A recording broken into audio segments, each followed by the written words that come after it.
Hi, everyone. It's Denise Brown from the Caregiving Years Training Academy. Thanks for being with us. It is a Saturday morning. It's 8:30 a.m. And typically this is the time I get together with two of my colleagues.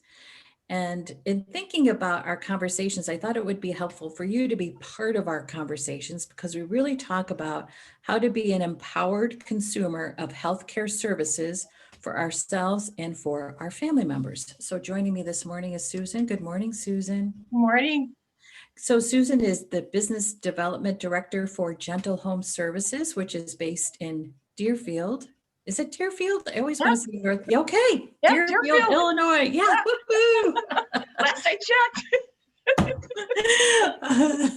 And Susan actually is one of my neighbors. She lives in my suburb. So it's always fun to be able to say that you have a colleague in the industry that lives nearby. So it's Yeah, fun. it's great. And Ellen is joining us as well. Good morning, Ellen. Good morning, everyone. So Ellen is our senior housing expert, and she also lives in the Chicagoland area. And I should mention that Susan, Ellen, and I started connecting in March at Susan's suggestion to really talk about what's going on with the pandemic and how do we stay well and what do we need to know as colleagues that work within the healthcare system and how can we support each other. Okay, ladies, so I thought we would talk about fall prevention today. Okay. Because there's very few people that get as excited about fall prevention as Susan and Ellen. That's why they're so awesome. So something that I think about is the impact of the pandemic on the hospital system. And with hospitals at capacity, it makes us think twice about typically when we would go to the hospital if someone falls at home. So the idea is, what can we do to prevent the fall so that we can stay home and be as safe as possible there? Okay, so Susan, let's start with you. What do you think about in terms of the risks for falls at home? What puts us at risk? There's quite a few things that put older adults at risk for falling, and even us that we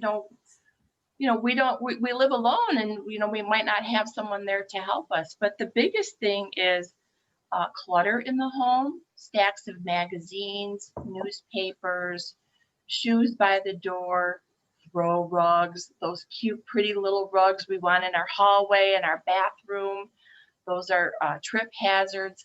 And lighting. We've changed the clocks again, and it's darker earlier, and people haven't adjusted to that, and we haven't maybe reset our lamps to go on earlier. And poor lighting, especially in the bedroom. You get up at night to go to the bathroom and you're feeling your way around, and before you know it, boom, you're down. One of the suggestions that my parents' palliative care nurse practitioner offered was to put a bedside commode by their bed just for them to use temporarily so that if they're getting up during the night, they're not walking down the hallway to the bathroom, they're just getting up and walking 2 feet to the commode. So it's thinking about what gets us up at night. And typically what gets us up at night is we have to go to the bathroom, and how can we make that an easier trip, so to speak, so that we don't trip and fall. Something else, Ellen, that you've talked about in the past is thinking about the type of equipment that our carries might be using, like a walker or a rollator. And sometimes we just think, oh, I'll just get a walker from the loan closet for my mom without thinking about whether or not it's really the best type of walker for her. So tell us a little bit more about how we can get the right equipment for our carries, Ellen. So first I want to say I'm not a physical therapist. I've just worked in this field for a long time, and these are my observations. So when it's recommended that you use a walker, a physical therapist will make a recommendation of what type. Do you use a standard silver walker, what we call a pickup walker? That's one style of walker that matches the style of walking pattern that that person has. Usually right after surgery, you're going to have a stand-up pickup walker. Then you've probably seen walkers with skis or tennis balls on the bottom. That's for a person who has a more steady gait and can glide a little bit.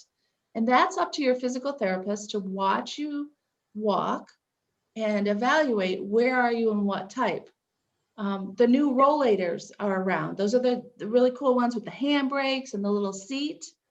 Not everyone is recommended to use that type. They roll, they move forward. So if your gait doesn't match that, you shouldn't be using that. And so I see a lot of people borrowing equipment. My grandmother took her husband's equipment and used it. If you don't know how to use a quad cane is the one that has a little platform on the bottom, and there's a right side and a left side to it. And if you put the outside part, which is the bigger part, on the inside, you're going to trip over it. And if a physical therapist hasn't trained you on how to do that, that is a huge fall risk. So whenever you're going to get some type of assistive device, you want to get evaluated through the proper channels of physical therapist to observe your gait, that's your walking, to tell you what type of equipment is the best and how to use it properly. And height. So many Yes, people are yes, hunched over because the yes. device is too short for them. Yes. So now they're already a fall risk, and now they're all leaning over because, you know, the device is about 3 inches too short. Right. And so then your body goes like this, and now your gravity is going to push that walker even further instead of being straight up, which is how you're supposed to walk. So my dad was hospitalized because of a fall in October. And the recommendation was that he go to a skilled nursing facility for rehab. I knew he wouldn't go there, so I knew that that was not an option. But I also knew that he needed to be discharged to home with help from a walker. So before we left, I made sure that a physical therapist actually evaluated him and then ordered a walker for him so that he could use it temporarily at home. The real beauty of this is he learned from the physical therapist how to use the walker properly. So he was telling us that he was using the walker properly while we were walking out of the hospital and into the apartment. But he has the walker that he needs now. He's not using it right now because his gait is steady and he's okay. But we know at 89, declines are going to continue. So there's a walker in the apartment that he can use if he needs it. And that's the beauty of it.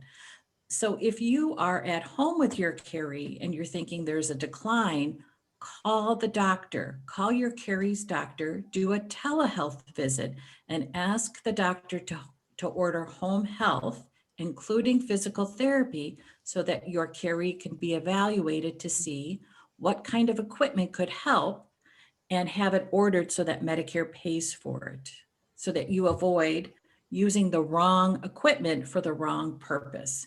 Home health benefits through Medicare are easier to get because of the pandemic. So the Centers for Medicare and Medicaid changed the qualifying criteria or made it easier.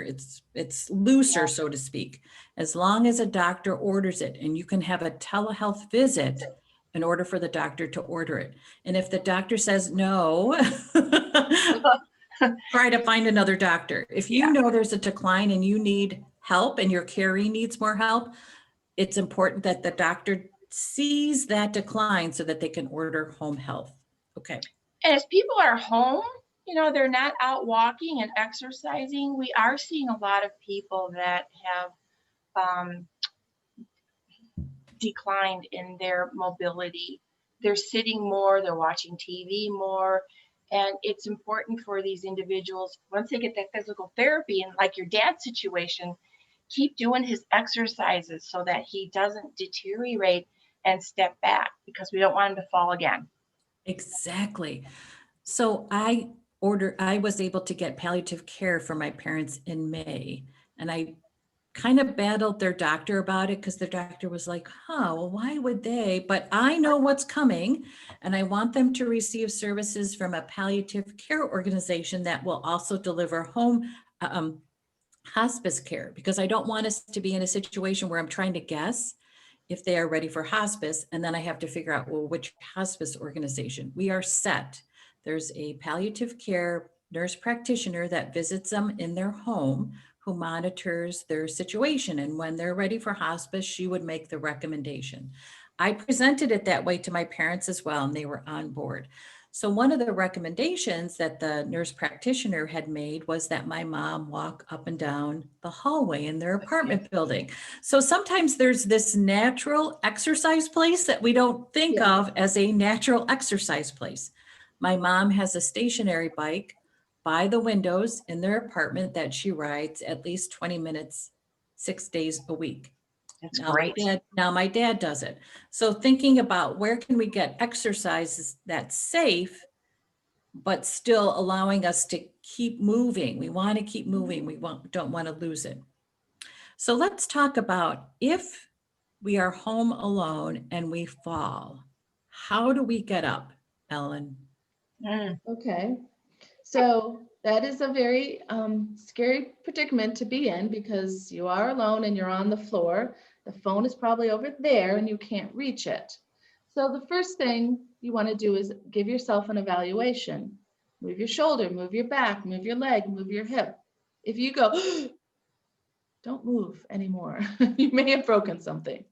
So, but if you're feeling good and you're by yourself and you can't reach a phone, you can't call for help, one of the things you can do is you can turn over, get on your knees, and do what we call climb up a chair.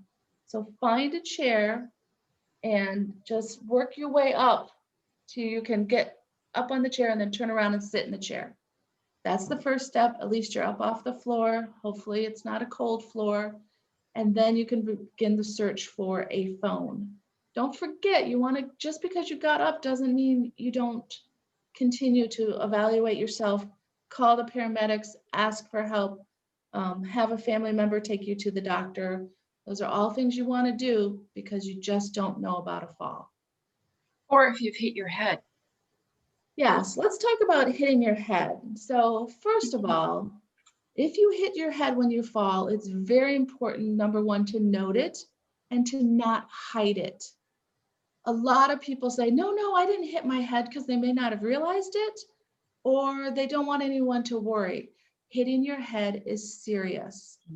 You need to be evaluated. You need an MRI to make sure that nothing got shaken up in there. If you're on a blood thinner, super important when you fall, if you hit your head, you must go to the emergency room if you're on a blood thinner and you hit your head. But please don't hide it from your family members or yourself or your physician. If you think you might have hit your head, you might not know for a couple hours so that little goosebump starts growing in the back, but don't wait till that point. Go ahead and get evaluated. I think a lot of people are afraid to share their potential injury. They're afraid that they're going to be taken to the hospital. They're going to have to, stay overnight. They're going to be isolated from their family. It's a fear of the Absolutely. unknown. Yes, absolutely. And I think we are all a little hesitant about using hospital services, and now even more so. So Susan, how can we be ready just in case our Carrie has to go to the hospital? What can we do to be prepared? I always recommend to have a little go-to bag packed and ready to go. A change of clothes, your pajamas, a bag of toiletries, your favorite lotions, your toothbrush, your toothpaste, a cell phone charger. You're running out of the house and you forget your charger. Well, you're not going to get one in the hospital, and nobody's going to be able to bring one in for you. Your legal documents, your power of attorney, or if you have a DNR. Ellen and I were talking about this earlier, your medication list. It's so important that the ER physicians know what meds you're on. Or if you don't have a list, every time you get a new prescription, take a picture of the prescription bottle on your cell phone. So you've got a picture of what the medication is, the dose, the physician, the phone number. Because sometimes people are like, oh, yeah, I take a pill for blood pressure, and they don't know what the pill is. Or I take a pill for high cholesterol, and they don't know what the pill is. They know the symptoms and the disease, but they don't know the medication. And so that's really, really important. Anything else you want to add, Ellen? The physicians in the emergency room are going to ask you, of that list of medications, what have you taken so far for the day? So that'll be important too. And I would definitely say keep a list, write it down, because when you're in the frenzy of an emergency room, I don't know if you're always going to remember everything you're taking. And things such as your multivitamin, your potassium, your vitamin D, those are all important too. So make sure you include any supplements in that list. Yeah, that's important to include. So when I did the National Caregiving Conference, I would have a pitch contest where companies that made either a product or technology would share that product or technology, and then we would vote on our favorite. So one year, this company called Helping Handles won because they developed this really easy vest. This is actually something you wear if you're caring for someone in the family when they fall. You put it on. So you put it on behind you so that the handles are in front. And then if someone has fallen or needs help getting up, they hold on to these handles and your body weight helps them get up. They come in different sizes. So I ordered a couple different sizes to keep at my parents' home. So my niece is helping them and she's petite and small. So I got a small and then I got a larger size for myself. So there's two that are at my parents' house and then I keep one at my house. And it's thinking about things like this. I mean, this is something that is stored in the drawer in the kitchen. I know where it is. My niece knows where it is. So does my dad. My dad was like, what is this? Rustling around in there. And we said, oh, it's just to help us. So having things like this in the house can be helpful and they don't take up room. They're not a distraction. They're not an eyesore, but they are help. And oftentimes I think peace of mind comes from the idea of having help when we need help. And this is something that you can think about doing. Just curious, what other products could we keep at home that could I help us? love the alert pendant that goes around your neck. Several companies make them. They only work if you wear them. So And they're waterproof. yes, So don't take it off just because you're taking a shower. people take them off, they put them on the vanity, and then they fall, and now they're on the floor, and 24 inches above them is their emergency pendant. Don't do that. And there's also technology we can use like through Alexa, where if you're on the floor, you can call to Alexa, Alexa call a family member, and then they can come in and help. The other thing is keys. I think about keys on a regular basis. Who has keys to your house that could come? So I think about keys to my parents' house. Who has them? How can we gain access if there's an emergency and the door is locked? It's for my parents, but it's also for me thinking about who can I give another set of keys to, or where could I hide another set of keys so that someone could get in. That's helpful too. Or even a lockbox Yep. outside their door, you know, Yes. like the realtor boxes, but there are some that you can actually mount onto the door frame or the structure. And also some municipalities have a system where you can register with the fire department. So they have a master key, especially when they're coming to a home and they've got to bust down a door. And now they're taking someone to the hospital and now the house is not secured. You know, sometimes the neighbors will rally around, but now you got a broken door. Now you got to get that fixed. So check out your city to see if there's such a program available for individuals with the fire department. I think Park Ridge has one. My father's town in Florida has one, and so I brought the key over there, and that was very helpful. My grandmother in Wisconsin had fallen down the stairs. She was at the bottom of the stairs, and she didn't want anyone to bust down the doors, so she worked her way up backwards with a broken leg just so she could open the back door so that the neighbor could get in. People do desperate things. They will. Well, you know, we're fearful. We're afraid what's going to happen, who's going to take care of me. And boy, I have to give her a lot of credit for doing that. And then as individuals, I think we can also look at, for instance, our core strength to make sure that we are in good shape if we trip. So for instance, if you trip outside, if you have good core strength, your core Mhm. will save you. And actually, one of the best exercises you can do to help with balance is swim, which I find so interesting because you wouldn't think that swimming would help with that, but it does. I know, Ellen, you're a swimmer, I am a swimmer. So and you kept swimming during the pandemic. I did. I did. We social distance. We wear our mask on the deck. I have two people that swim that actually wear a little mask while they're in the water doing their aerobics. So yeah, we're social distancing and keeping safe. Okay. Yeah, I have to figure out how to get back to doing laps because I stopped because I was concerned about being inside indoor with a pool, but I have to figure that out because I think that's such a great exercise. Well, there's some really nice Pilates and yoga classes that you can access for free on YouTube. So tap into that for your core strength.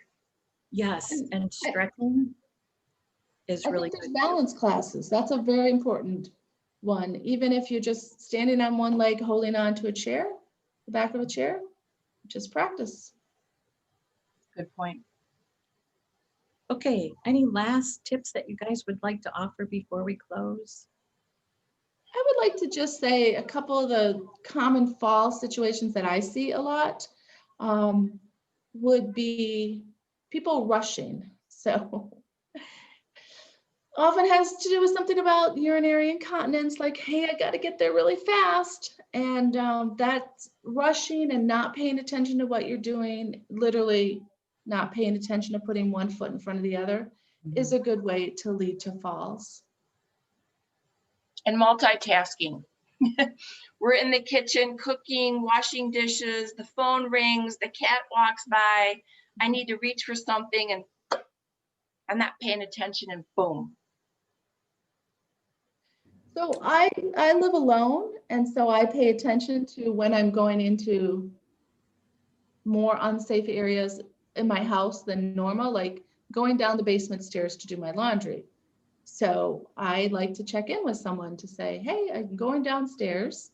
I've worked it out with my mom when she does the stairs. She calls me or a neighbor and just says, I'm going on the stairs. I'll call you in 10 minutes. And it's just our little way of checking in to say, okay, good. That's awesome. I love Great. that. I love that. It's a good one. Ellen and Susan, thank you guys so much.